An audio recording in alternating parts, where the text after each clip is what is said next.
Yet another election on the road, yet again. Yes, Team NDTV gets you the word on the street, the buzz on the ground, with all the latest details from another election-bound state. Good evening. Praveen and I have embarked on this journey where we'll be crisscrossing through the length and breadth of Gujarat to get you all the ground reports in these special editions of the Breaking Views. We're also calling it Election Radar. Our first stop today was Navsari, which is in south of Gujarat, and we have completed a very short journey today of 40-45 kilometers back to Surat, and we'll get you very comprehensive reports from Surat tomorrow. But today was a big day of all big guns from all big political parties who in fact came in to campaign. So whether it is Rahul Gandhi, whether it is Arvind Kejriwal or Narendra Modi, all of them were here. So let's get started with this special journey on Election Radar.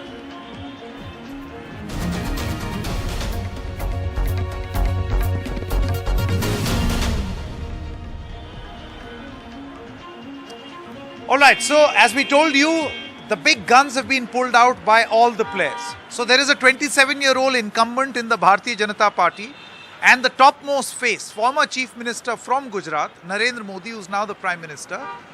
He was here. He campaigned extensively in two places. Surendranagar, three places in fact. Surendranagar, Jambusar and then Navsari. We attended the Navsari rally. Then Rahul Gandhi cut short his Bharat Jodo Yatra to campaign in Gujarat. Remember, they are the original challengers. So Rahul Gandhi also held two rallies, one in Rajkot and one in Surat, where we are right now.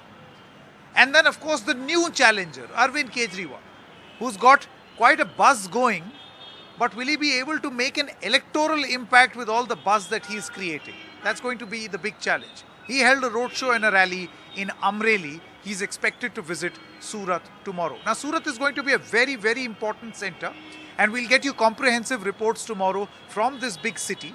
A great influential city, mixed population, has a very, very interesting and strong voter configuration. So all of those reports we'll get you. But first, let's listen in to what each of these three players said in their various rallies. Very different things that they presented as their agenda to the people. So we have picked up what we found the most interesting from each of their rallies. Prime Minister Rahul Gandhi as well as Arvind Kejriwal. Let's listen in to what they said.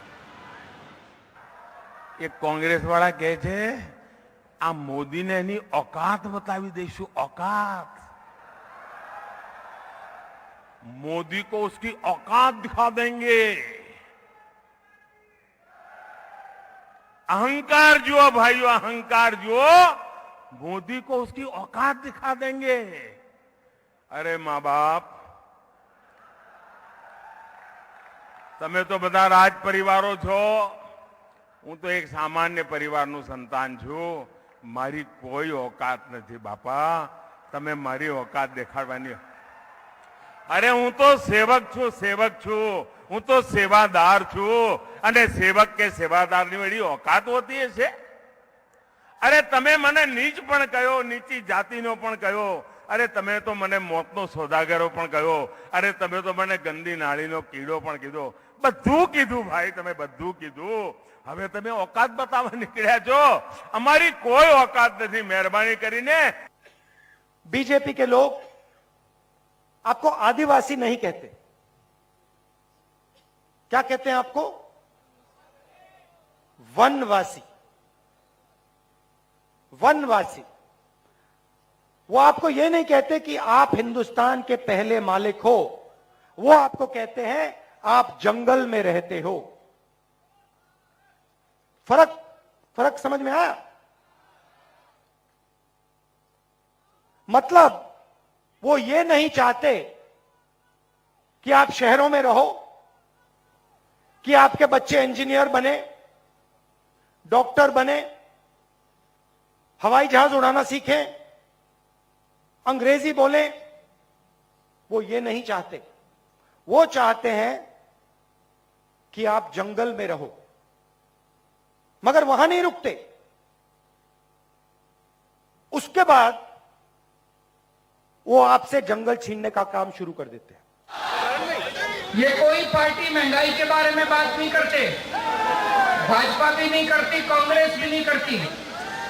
मैं आपको महंगाई से मुक्ति दिलाऊंगा। सबसे पहले 1 मार्च से मैं देख रहा हूं बहुत सारी महिलाएं भी हैं। सबसे ज्यादा महंगाई का सामना तो महिलाओं को करना पड़ता है। घर का खर्चा नहीं चलता, आमदनी बढ़ी नहीं, खर्चे बढ़ते जा रहे हैं, परिवार पालना मुश्किल हो गया। तो 1 मार्च से आपको अपना बिजली का बिल भरने की जरूरत नहीं, आपका भाई आपके घर की बिजली के बिल भरेगा। All right, so you heard all the three players. Very interesting things that they're saying. Of course, the speech is very long, so it's hard to curate and pick out what to present to you in an evening broadcast. But let's go greater into detail on each of these stories. So, in Surat, my colleague Tanushree Pandey, she was there at the Congress rally of Rahul Gandhi, and she managed to speak to a Congress MLA in order to understand what really is the game plan of the Congress party. You see, the Aam Aadmi party is harping a lot on the fact that the Congress is a non-starter. In fact, in some cases, they've called the Congress a dud of an opposition to the Bharatiya Janata Party, and that's why a room has been created for them. Is that the case? Or is it really an impact on the ground where Ashok Gehlot says that the Congress is carrying out a low-key campaign? How does low-key campaign really work? And will it resonate with the people? Here is an exclusive conversation that my colleague Tanushree had with senior leaders of the Congress party. Rahul Gandhi made his debut in Gujarat as far as the election campaign is concerned. We are in Surat, Mahua constituency right now, where Rahul just a short while back addressed a public gathering where he, and this is a very interesting seat. It's a seat which is reserved for a scheduled tribe candidate, and that's where Rahul Gandhi came and he tried to woo the voters here, and he said that, you know, Congress was the one who coined, Indira Gandhi coined the term Adivasi, which means the first owners of this country, whereas the BJP calls you Vanvasi and they want you to stay in jungle. I right now have with me the sitting, 4-time sitting MLA from Vihara constituency in Tapi district. Sir, शुक्रिया आपका हमसे बात करने के लिए. अभी राहुल गांधी इतने दिन से आ नहीं रहे थे. दूसरी तरफ हम देख रहे हैं प्रधानमंत्री उतरे हुए हैं. सब बीजेपी ने एकदम जोर शोर से कैंपेन चालू रखा है. आपको क्या लगता है सर, आज राहुल गांधी जो आए उससे क्या कुछ बदलेगा, वोटर्स को अच्छा लगेगा?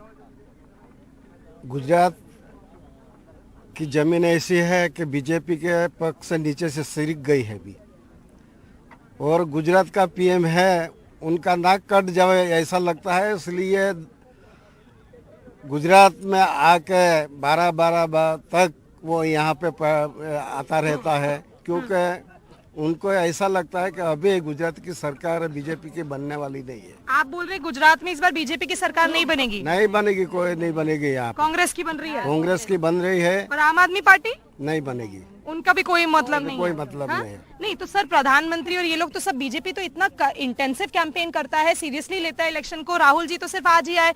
आप लोग का कैंपेन तो कहीं ना कहीं बुरा नहीं मानेगा, थोड़ा वीक ही रहा है. जो पहले माननीय प्रधानमंत्री यहाँ पे ऐसा बोल के गया था कि आपके खाते में 15 लाख को मैं डाल दूंगा, और उनका हुआ 10 साल हो गया अभी. आप कह रहे वादे नहीं पूरे करे? अरे कोई वादे नहीं, झूठा बोल के सबको, सब प्रजा. और So you know, right now the sitting MLA from the Vihara constituency is telling us that he is confident that the Congress is going to come back and BJP won't make a government here again. But yes, the voters, as far as Rahul Gandhi is concerned, they resonated. But let's see how, if you know, Rahul Gandhi's debut actually makes an impact on the ground as far as the elections are concerned. Okay, so 2 rallies that Rahul Gandhi held, and of course the mood as far as the Congress MLAs and the Congress workers was that, look, our leader has come. The Congress spun this around. They have said that, you know, we don't need senior leaders, and the fact that the BJP needs the Prime Minister to come here repeatedly, camp here, you know, blitzkrieg of mode of a campaigning is a sign of nervousness. Now, these are very different approaches, because we know for a fact that this is a BJP strategy. They do that in every election, where a whole horde of people come in, and then there is very, very extensive form of campaigning in which the BJP has entered. But what about the new challenger, the Aam Aadmi party? A little distance away, my colleague Tanushree also went to Amreli, where Arvind Kejriwal was holding his roadshow in a rally. She spoke to a lot of supporters and residents of Amreli also to find out कि उनके दिल में क्या है. Let's listen. Amreli में कांग्रेस का गढ़ है, पिछली बार कांग्रेस आई थी, क्या लग रहा है इस बार क्या माहौल है? अभी माहौल बीजेपी का ज्यादा दिख रहा है। हाँ, नए कैंडिडेट है, यंग है, काम भी बहुत ज्यादा करते हैं। आप पाटीदार कम्युनिटी से हैं? मैं बीजेपी के साथ हूँ। अच्छा, नहीं क्या वर्कर है बीजेपी के? वर्कर कुछ नहीं हूँ, लेकिन बीजेपी के साथ हूँ। हम मोदी के साथ हैं। इस बार किसका लग रहा है माहौल? दोनों का जोर है, भाजपा का, इसका दोनों का है। फिर तो ये पब्लिक है, क्या करते कुछ नहीं पता। आपके माध्यम से मैं कहना चाहता हूँ बताइए कि अभी गुजरात में कोई तीसरा विकल्प आम आदमी पार्टी तो चलेगी नहीं। नहीं चलेगी आम आदमी पार्टी? बिल्कुल भी नहीं ऐसा चलेगी। क्यों? मुझे ऐसा लगता है क्योंकि ये जो गुजरात है हाँ। वो हिंदुत्व का वो एक्सपेरिमेंट कहते हैं ना, एक्सपेरिमेंट। अच्छा हाँ, हिंदुत्व ही यहाँ पे चलता है। अच्छा, वही एजेंडे काम करते हैं। आपके हिसाब से पलड़ा किसका भारी लग रहा है? भाजपा का ही होगा। हाँ। आप लोग के यहाँ का एमएलए क्या काम नहीं करता? करता है पर भाजपा का ज्यादा लगता है। मेरे को आइडिया ऐसा है कि भाजपा ही रहेगा इस बार। नहीं भाजपा ही रहेगा, नहीं भाजपा ही आएगा क्योंकि आएगा ना। हाँ। है तो आप लोग के यहाँ कांग्रेस? हाँ, जो भी हो भाजपा ही आएगा। भाजपा आएगा। हाँ। उसकी सरकार बनेगी। हाँ हाँ, बेफिक्र से उसकी बेफिक्र। तो इस बार माहौल किसका लग रहा है? भाजपा है, आम आदमी पार्टी है, कांग्रेस है, किसका माहौल है? हमारे बोटाद मत बोलो, कमल कमल। कमल? हाँ मतलब भाजपा? हाँ, Bhajpa. So the problem with doing this dipstick survey of speaking to people is that it's very difficult to get a comprehensive picture. But yeah, you get the logic of that person as to why he thinks in a certain way. And speaking of people and their logic, we were in Navsari. I and my team, we were in Navsari. The Prime Minister held a rally there. It was not a very big, huge UP-style rally that the Prime Minister holds. Very small by that standard, but decent. There was a decent crowd there. And the Prime Minister tried to explain to the people why they must continue to vote even after 27 years of the BJP being in power and about 8 years of a non-Modi government. Why should they still vote for the BJP? So it was very clear that the Prime Minister was talking directly to the voters as if the Prime Minister is in the contest, which is pretty much the case in all elections that the BJP fights in all states. It's the Prime Minister's face at the fore. So here is our ground report from Navsari, where we get you first an introduction to what has happened through the course of the day, and then what the voters, particularly supporters of the Bharatiya Janata Party think. I asked them a couple of very tricky questions, many questions that are being posed by the opponents. We got a very interesting response from them. Let's play this out. So it's a day of big rallies for all the three stakeholders here in Gujarat. One, of course, is the Bharatiya Janata Party, who are the incumbents. The Prime Minister himself here in Navsari, which is on the outskirts of Surat city. Surat, of course, a very important area of influence for the Bharatiya Janata Party. In the peak of the 2017 GST agitation, the BJP did well in this area, but the Prime Minister leaving no stone unturned. And that is why concentrating not just on Surat, but even the areas nearby. This, where we are standing right now, is the Prime Minister who has just concluded his speech in Navsari. And he's expected, and the Bharatiya Janata Party is expected to carry out a series of carpet bombing rallies in south of Gujarat and Saurashtra, which is, of course, the first phase which is going to go to polls on the 1st of December. But it's not just the Bharatiya Janata Party which is getting the crowds and is hosting these rallies. Rahul Gandhi has broken his Bharat Jodo Yatra and for the first time is campaigning today in Surat and will be going to Rajkot also to address the Congress's idea that they are still in the mix and they should not be treated as a has-been party in the contest in Gujarat. That they too exist and they've got a strong foundational base in Gujarat. And of course, the brand new entrants in Gujarat's politics, Aam Aadmi Party, their rallies are also continuing. where we know for a fact that Arvind Kejriwal is going to hold various road shows and rallies in Surat and nearby areas. So all three stakeholders have pulled out their big guns for this big contest in Gujarat. With Praveen in Navsari, Sanket Upadhyay for NDTV. ये Bharatiya Janata party के और प्रधानमंत्री के कुछ समर्थक हमारे साथ हैं, कुछ महिलाएं भी हैं यहाँ पर, उनसे पहले बात करते हैं। आप कहाँ, नवसारी से ही हैं? हाँ, यस। आपने सुना प्रधानमंत्री ने क्या बोला? तो आपको क्यों लगता है कि 27 साल बाद भी भारतीय जनता पार्टी को ही वोट देना चाहिए? मैं मान के चल रहा हूँ कि आप भारतीय जनता पार्टी को ही वोट देंगे। हाँ जी, हम भारतीय जनता पार्टी को ही वोट देते हैं। मोदी जी का काम क्यों? होता है। हाँ, क्यों? हम उसके आशिक है, ये भी हमारे आशिक अच्छा, है। किसके? बीजेपी के आशिक? बीजेपी, मोदी जी की। अच्छा। आपको क्या लगता है, अभी उन्होंने आज जो भाषण दिया उसमें ऐसी क्या बात थी जो आपको लगा कि ये बिल्कुल सत्य है, करके दिखाते हैं, इसीलिए हमें बहुत पसंद है। अच्छा, इस बार अभी एक तो कांग्रेस पार्टी तो है ही, भारत जोड़ो यात्रा छोड़ करके राहुल गांधी आए हैं, इसके अलावा आम आदमी पार्टी के अरविंद केजरीवाल भी हैं यहाँ पर। एक नहीं, दो विपक्ष हैं, उस पर आपको क्या कहना है? ऐसे तो मैं तो बीजेपी को ही मानती हूँ, क्योंकि इतना सारा बढ़िया काम किया है जनता के लिए, जनता के भाग्य के लिए इतना सारा काम किया है। जो कह रहे हैं एक मुंह को केजरीवाल ने, वो नहीं, मैं तो बीजेपी को। एक सेकेंड, एक मुंह को नहीं, एक धोखो। केजरीवाल ने पहले ना केजरीवाल कौन है? मैं पकड़। हाँ, पहले केजरीवाल कौन है? हम जानते ही नहीं उसको। अच्छा, आप जानते ही नहीं। आज मैंने देखा प्रधानमंत्री ने भी स्टेज से जिक्र नहीं किया है उनका। कौन है? उन्होंने कांग्रेस के बारे में तो बात की। उनको इम्पोर्टेंस देने का कोई जरूरी नहीं है। उनको कौन जानता है? गुजरात में कोई नहीं जानता है उनको। मतलब वो दिल्ली में, वो दिल्ली का जाने, मतलब गुजरात। मुख्य मुकाबला बीजेपी का किसके साथ है गुजरात में? बीजेपी का मुकाबला ऐसे तो है ही नहीं। बीजेपी आने वाली है, वही बहुत बहुत भारी। बीजेपी वन साइड है और वन साइड ही जाएगी। हमारे यहाँ एक सूत्र है, एक का चाले मोदी चाले, एक ही चलेगा, मोदी ही चलेगा। एक का चाले मोदी चाले। लेकिन देखिए, एक सवाल मैं पूछना चाहता हूँ, 27 साल हो गए और 27 साल के सवाल बहुत सारे हैं। प्रशासन से सवाल हैं, अभी मोरबी का हादसा हुआ उससे जुड़े हुए सवाल हैं, फिर भी आप कहते हैं कि इसी सरकार में आप विश्वास दिखाएंगे। नरेंद्र और भूपेंद्र की सरकार क्यों? भैया, सवाल होके तो 27 साल कोई सरकार चलती ही नहीं है, कोई सवाल ही नहीं है, सब खड़े किए हुए बोगस सवाल है सब। हाँ, आपका जवाब जी। हर जगह पे आप देखने जाओ तो विकास हुआ है। रोड, रास्ता, पानी की बात तो हर कोई करता है, हर कोई कर ही रहा है। और भारतीय जनता पार्टी की सरकार ने 27 साल के अंदर नरेंद्र भाई मोदी के नेतृत्व में और अभी माननीय भूपेंद्र भाई पटेल के नेतृत्व में विकास का कार्य हो ही रहा है। हर घर, हर जगह सब कुछ पहुंचा ही है। और रही बात आपने जो बोला कि ये जो पुल ब्रेक हुआ था वगैरह, वो किन गिने चुने लोगों की वजह से हुआ था, उसमें पार्टी का कोई हाथ नहीं, पार्टी का कोई ब्लेम नहीं है।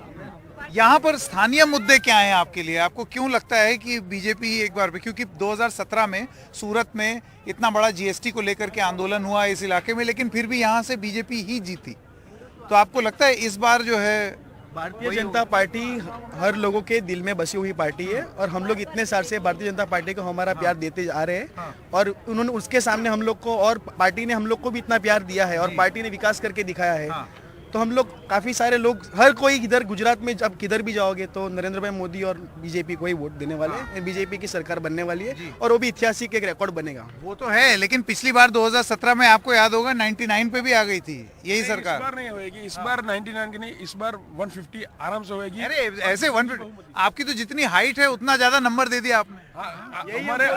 हमारे प्रदेश प्रमुख CR पाटिल साहब ने संकल्प लिया है 150 आराम से और जंगी बहुमती से जीतेंगी, और भाजपा की सरकार। ये थोड़े बहुत किसके लिए छोड़े हैं आप? चिमन भाई पटेल का रिकॉर्ड भी टूटने वाला है। थोड़े बहुत छोड़े हैं कि थोड़े बहुत कोई पुराने कार्यकर्ता है उनको थोड़े बहुत मिल जाए, जैसे तो ऐसे तो 182 ही मिलने वाले हैं, लेकिन थोड़ा तो बीजा माटे જોઈએ ना। विकास की बात करें तो खेलने, हाँ, विकास की बात करें तो गेम्स के लिए बहुत सारा आयोजन किया है नरेंद्र मोदी जी ने।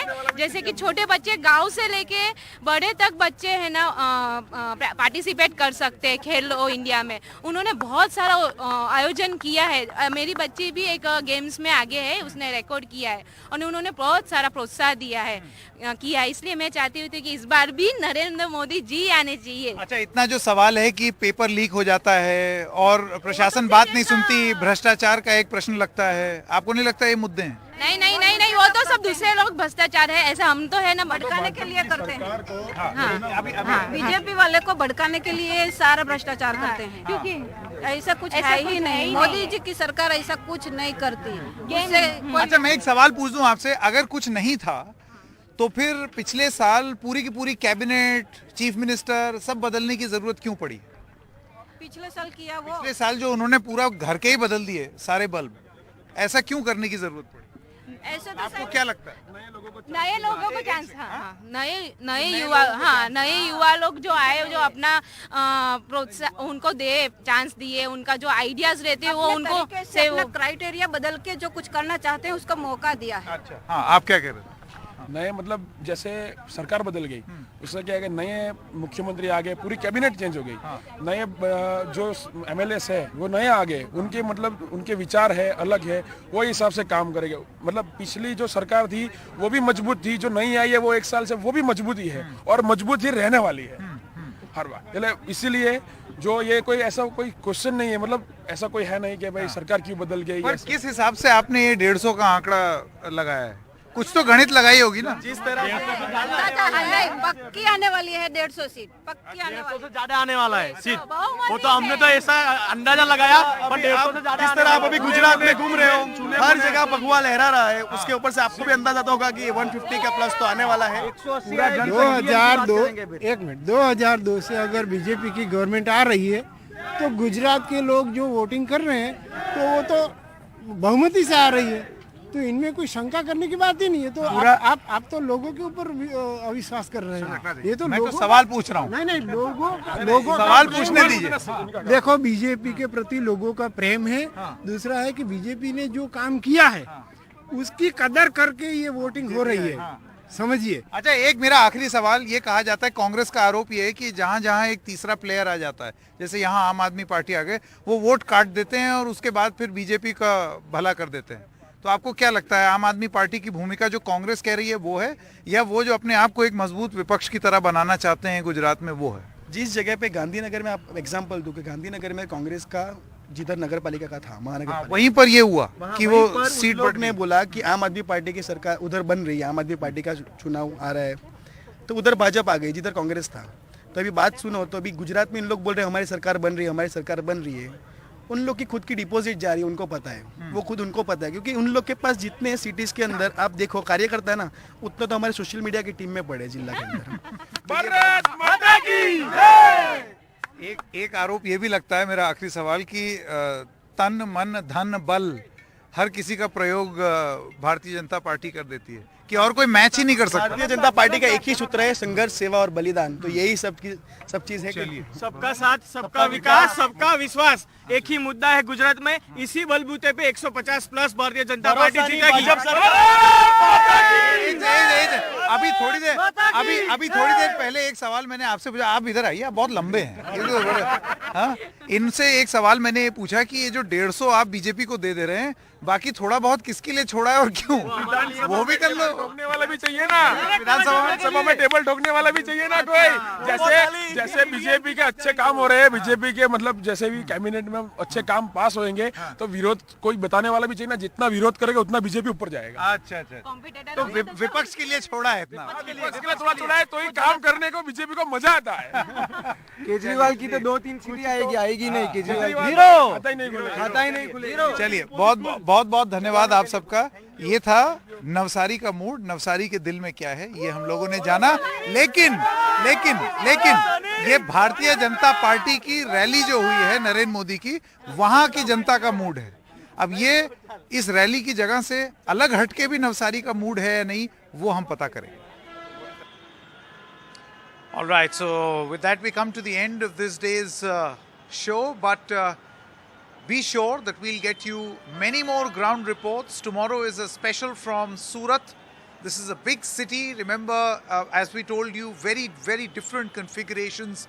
You will see very prosperous diamond merchants, but then there was this massive complaint over the GST. Yet last time they voted for the BJP. On the other hand, huge migrant workers who thronged from all over UP and Bihar. They suffered because of COVID, but many of them have come back in large numbers from this very railway station right behind me.